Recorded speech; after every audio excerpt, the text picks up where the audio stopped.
নমস্কার। আরও একবার সবাইকে আন্তরিক অভিনন্দন।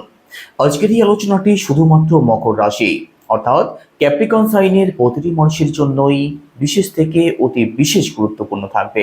কারণ আজকের এই আলোচনার মধ্যে দিয়ে আমরা জানবো 16 সেপ্টেম্বরের পর থেকে 30শে সেপ্টেম্বর এই সময়টা মকর রাশির মানুষদের জন্য কেমন থাকবে, এই সময় আপনাদের স্বাস্থ্য কেমন থাকবে, পরিবার, অর্থ, ভাগ্য, কর্ম, সন্তান প্রতিটি বিষয়কে ডিটেলস আলোচনা করব according to house, according to planet.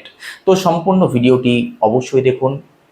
আলোচনা যদি ভালো লাগে লাইক করতে পারেন, শেয়ার করতে পারেন অথবা সাবস্ক্রাইব করে পাশে থাকতে পারেন। তো চলুন প্রথমেই দেখে নেওয়া যাক স্বাস্থ্যের জায়গাটা কেমন থাকতে চলেছে। তো দেখুন, ফার্স্ট হাউস থেকেই আমাদের স্বাস্থ্যকে বিচার করা হয়, ফার্স্ট হাউস থেকেই আমাদের পার্সোনাল লাইফকেও বিচার করা হয়। তো এখানে ফার্স্ট হাউসের লর্ডকে কর্মফলদাতা শনিদেব কোথায় অবস্থান করছেন? আপনাদের থার্ড হাউসে শনিদেব বর্তমানে রেট্রোগেট অবস্থাতে বসে আছেন। তো রাশির লর্ড যেহেতু থার্ড হাউসে অবস্থান করছেন, রেট্রোগেট আছেন, যে কোনো দিক থেকে হেডেক, প্রেশার তো আপনাদের মধ্যে কম বেশি অবশ্যই রয়েছে।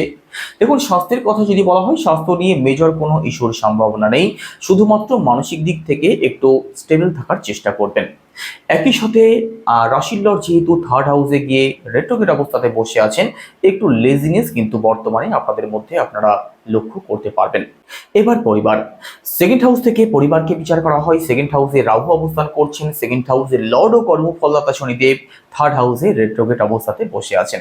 তো দেখুন, পারিবারিক দিক থেকে কিন্তু ছোটখাটো বিষয় নিয়ে ভুল বোঝাবুঝি, কথা কাটাকাটি অথবা যে কোনো বিষয় নিয়ে ছোটখাটো প্রবলেম আপনাদের ফেস করতে হতে পারে। শনিদেব যতদিন বিশেষ করে রেট্রোগেট আছেন, আর রাহু যতদিন সেকেন্ড হাউসে অবস্থান করছেন, অকারণ ভুল বোঝাবুঝির জায়গা তৈরি হতে পারে।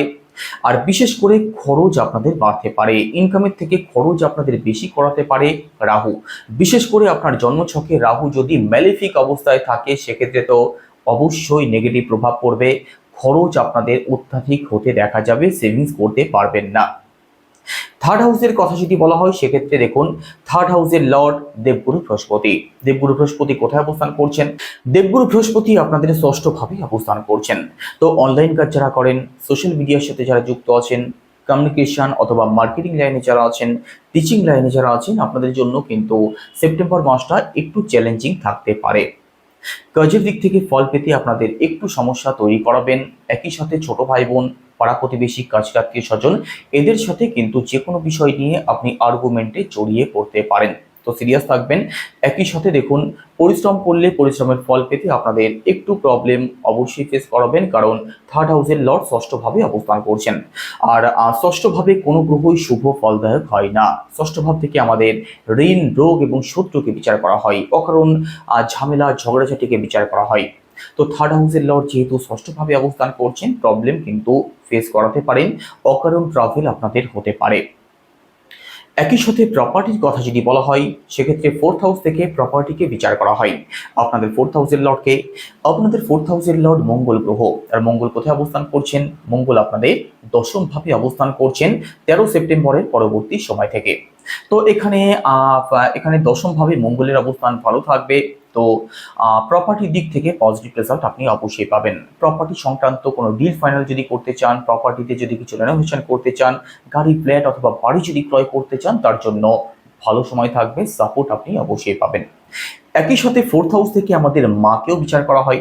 তো মাতৃপক্ষ ভালো থাকবে। স্বাস্থ্য হোক, কেরিয়ার হোক বা অন্য যে কোনো দিক থেকে আপনি পজিটিভ রেজাল্ট অবশ্যই পাবেন। আপনার মা পজিটিভ রেজাল্ট অবশ্যই পাবেন। একই সাথে দেখুন, এডুকেশনের কথা যদি বলা হয়, আপনাদের ফোর্থ হাউস ভালো থাকছে, তবে ফিফথ হাউস কিন্তু ভালো থাকছে না। তো পড়াশোনার দিক থেকে একটু সিরিয়াস আপনাদের হয়ে যেতে হবে। বিশেষ করে কোনো এক্সাম যদি থাকে, কোনো কম্পিটিশন যদি থাকে, এফোর্ট কিন্তু দিতেই হবে। ফিফথ হাউসের লর্ড অষ্টমভাবে অবস্থান করছেন। তো জ্ঞান বুদ্ধির জায়গাটা আপনাদের খুব ভালো না থাকতে পারে, জ্ঞান প্রয়োগের ক্ষেত্রে আপনাদের প্রবলেম হতে পারে। এডুকেশনাল যে কোনো সিদ্ধান্ত ভালো করে ভাবনা চিন্তা করে তবেই নেওয়ার চেষ্টা করবেন। একই সাথে রিলেশনের কথা যদি বলা হয়, ফিফথ হাউস থেকে রিলেশনকে বিচার করা হয়। আপনাদের ফিফথ হাউসের লর্ড শুক্র গ্রহ আপনাদের অষ্টম ভাবে অবস্থান করছেন। অষ্টম ভাবে কিন্তু শুক্রের অবস্থান কোনোভাবেই ভালো থাকবে না। তো রিলেশনে প্রবলেম আসতে পারে। আপনার যিনি ভালোবাসার মানুষটি আছেন, তার সাথে আপনার যে কোনো বিষয় নিয়ে দ্বন্দ্ব বিবাদ হতে পারে, মেন্টাল ডিস্টেন্স তৈরি হতে পারে। তো একটু সিরিয়াস থাকার চেষ্টা করবেন যারা রিলেশনে আছেন।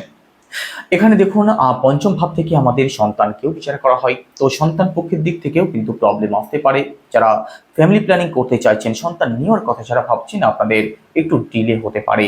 আপনাদের সন্তান প্ল্যানিং একটু ডিলে হওয়ার সম্ভাবনা থাকবে 15 সেপ্টেম্বরের পরবর্তী সময় থেকে। দাম্পত্য জীবনের কথা যদি বলা হয়, সেক্ষেত্রে সপ্তম ভাব থেকে আমাদের দাম্পত্য জীবনকে বিচার করা হয়।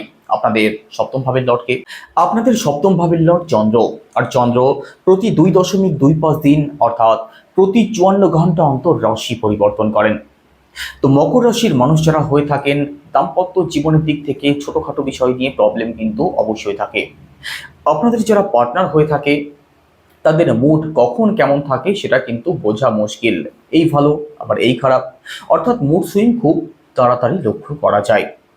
তবে দেখুন, এখানে মিড সেপ্টেম্বরের পরবর্তী সময়ে দাম্পত্য জীবন আপনাদের মোটের উপরে ভালোই থাকবে। দাম্পত্য জীবন নিয়ে আপনাদের তেমন কোনো দুশ্চিন্তার কারণ থাকছে না।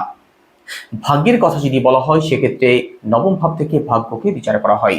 নবম ভাবের লর্ড বুধ গ্রহ নিজের ঘরেই অবস্থান করছেন 15 সেপ্টেম্বরের পরবর্তী সময়টাতে। তো এখানে নবম ভাবের লর্ড যেহেতু নবম ভাবে অবস্থান করছেন, ভাগ্যের ফুল সাপোর্ট আপনি পাবেন 15 সেপ্টেম্বরের পরবর্তী সময়টাতে। তো কোনো কাজের শুভারম্ভ যদি করতে চান, কোনো ব্যবসা যদি শুরু করতে চান, বড় কোনো ইনভেস্টমেন্ট যদি করতে চান, শেয়ার মার্কেট, স্টক মার্কেট আপনাদের জন্য খুব ভালো থাকবে। একই সাথে ঘর পরিবারে কোনো শুভ কার্য, কোনো মাঙ্গলিক অনুষ্ঠান যদি করতে চান, তার জন্যেও বিশেষ ভালো সময় থাকবে। আপনি ভাগ্যের দিক থেকে সাপোর্ট অবশ্যই পাবেন। আপনাদের পিতৃপক্ষ ভালো থাকবে, আপনাদের উচ্চ শিক্ষার জায়গাটা ভালো থাকবে। একই সাথে লং ট্রাভেল আপনাদের হতে পারে, স্পিরিচুয়াল ট্রাভেল আপনাদের হতে পারে। তো ভাগ্যের সাপোর্ট আপনি অবশ্যই পাবেন। এবার কেরিয়ার, দশম ভাব থেকে কেরিয়ারকে বিচার করা হয়। আপনাদের দশম ভাবের লর্ডকে, আপনাদের দশম ভাবের লর্ড শুক্র গ্রহ কোথায় অবস্থান করছেন? শুক্র আপনাদের অষ্টম ভাবে অবস্থান করছেন।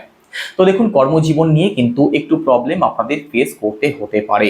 কর্মজীবনে আপনাদের ছোটখাটো বিষয় নিয়ে প্রবলেম থাকতে পারে, কারণ 15 সেপ্টেম্বরের পরবর্তী সময়ে শুক্র অষ্টম ভাবে প্রবেশ করেছেন। আর অষ্টম ভাবে শুক্রের অবস্থান কোনোভাবেই ভালো থাকবে না। রাশিচক্রের সব থেকে নেগেটিভ হাউস হিসাবে ধরা হয় অষ্টম ভাবকে। যত বাধা বিপত্তি আসে অষ্টম ভাব থেকে।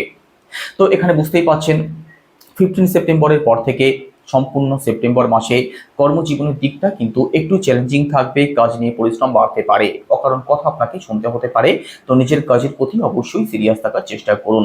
একই সাথে যারা চাকরির চেষ্টা করছেন, আপনাদের জন্যও কিন্তু এই সময়টা একটু চ্যালেঞ্জিং থাকবে। কোন সময়টা? 15 সেপ্টেম্বরের পর থেকে সম্পূর্ণ সেপ্টেম্বর মাস। ব্যবসার কথা যদি বলা হয়, সেক্ষেত্রে সপ্তম ভাব থেকে ব্যবসাকে বিচার করা হয়। এখানে ব্যবসার কারক বুধের অবস্থান ভালো থাকছে, সপ্তম ভাবও ভালো থাকছে। তো ব্যবসার সাথে যারা যুক্ত আছেন, ব্যবসা আপনাদের অবশ্যই ভালো চলবে। ব্যবসা নিয়ে তেমন কোনো দুশ্চিন্তার কারণ থাকছে না। তো কর্মজীবনের দিক থেকে পজিটিভ ফল পেতে কি উপায় অবলম্বন করতে হবে? প্রথমত দেখুন, শনিদেব আপনাদের রাশির লর্ড হয়ে যেহেতু বর্তমানে রেট্রোগ্রেড রয়েছেন, শনির বীজ মন্ত্র জপ করুন। সেটা কি? ওম প্রাম প্রিম প্রমসা শনিশ্চরায় নমো 108 বার। একই সাথে শুক্রের বীজ মন্ত্র জপ করুন। সেটা কি? ওম দ্রাম দ্রিম দ্রমসা শুক্রায় নমো, এটাও রোজ 108 বার। যদি সম্ভব হয় হনুমান চল্লিশা পাঠ করুন। যদি সম্ভব হয় উদীয়মান সূর্যকে তামার পাত্রে লাল ফুল সহযোগে জল অর্পণ করুন। আপনি পজিটিভ রেজাল্ট অবশ্যই পাবেন। বর্তমানে যে বাধা বিপত্তিগুলো আপনাদের ফেস করতে হচ্ছে, তার থেকে আপনি অবশ্যই বেরিয়ে আসতে পারবেন। তো কেমন লাগলো আলোচনা অবশ্যই কমেন্টে জানাবেন। সবাই ভালো থাকুন, সুস্থ থাকুন। নমস্কার।